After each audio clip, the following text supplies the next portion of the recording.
Bonjour, aujourd'hui je vais vous présenter notre défi du monde qui est la prostitution infantile. Donc, pour présenter le sujet, on va parler de sa situation générale, de ses causes, ses conséquences, de ses solutions. Donc, ça représente un défi parce que c'est dur à solutionner. Et il nous touche parce que ça touche des enfants de notre âge et ça détruit leur vie autant de manière psychologique que physique. La prostitution infantile, c'est l'action d'un mineur d'offrir son corps pour, mettons, des cadeaux ou de l'argent. C'est considéré comme de l'exploitation sexuelle. Puis c'est aussi bien des filles comme des garçons qui peuvent être touchés par ça. Euh, Puis les agresseurs vont choisir des enfants parce qu'ils sont plus faciles, sont plus naïfs aussi. Fait que ça fait une sorte dans quoi ils s'embarquent. Ils savent pas se défendre non plus vraiment contre eux. Puis ils vont avoir un effet de puissance sur eux. Puis avec eux, ils ont plus de succès. Genre, puis dans certains pays, ça va leur donner plus de succès, comme de la virilité, longévité. Mais c'est juste des rumeurs. La prostitution infantile à Madagascar, c'est plusieurs dizaines de milliers de mineurs qui sont abusés.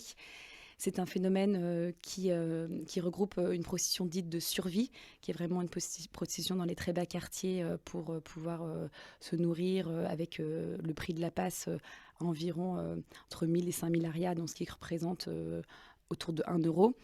On a également une prostitution dite déguisée, qui est une prostitution plus occasionnelle et qui touche également des couches plus aisées de la population et qui correspond à un besoin de consommation, donc de l'achat d'un portable, et qui est réellement un phénomène en hausse à Madagascar.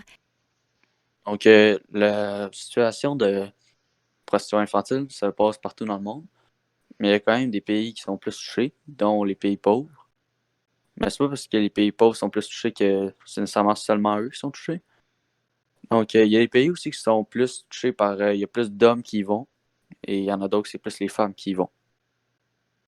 Donc, pour les femmes, généralement, les préférences sont aller en Inde, en Jamaïque ou en Gambie, pendant que les hommes, c'est l'Asie du Sud-Est, le Maroc, la Tunisie, le Sénégal, la République dominicaine, Cuba, Panama et au Suriname et au Brésil. Les causes, c'est souvent de la pauvreté. Puis il y a aussi un moyen de survie pour ces enfants-là. Puis aussi, ils sont plus vulnérables, puis sont plus naïfs que des gens qui sont, mettons, plus riches. Puis c'est un style de vie pour eux dans ce monde-là. Donc, il y a beaucoup de conséquences, dont les TSS qui peuvent être très graves. Il y en a qui sont pas guérissables et qui peuvent tuer. Psychologique, parce que c'est sûr que t'es pas nécessairement préparé psychologiquement à un jeune âge. Et autant physique aussi, parce que ton corps est pas nécessairement préparé non plus. Et il y en a qui sont pas. Il y a des personnes qui vont te maltraiter et autres parce que tu peux souffrir de différentes maladies ou attraper tout simplement un rhume. Il n'y a pas vraiment de solution parce que c'est très dur à prévenir. Mais selon nous, peut-être que aider les familles dans le besoin puis des orphelins, ça peut en être une qui a du sens, sachant que la pauvreté, c'est une des causes qui est très grande pour cette cause-là dans le monde. En conclusion, c'est vraiment dur à gérer et à régler parce que tu peux pas vraiment savoir où ça va se passer, quand et le prévoir.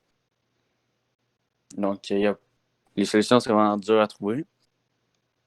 Mais c'est clair qu'on peut aider en donnant en sensibilisant et en donnant un peu d'argent aux défavorisés. Donc, merci de nous avoir écoutés, puis on espère que vous allez être sensibilisés au sujet. Salut, là!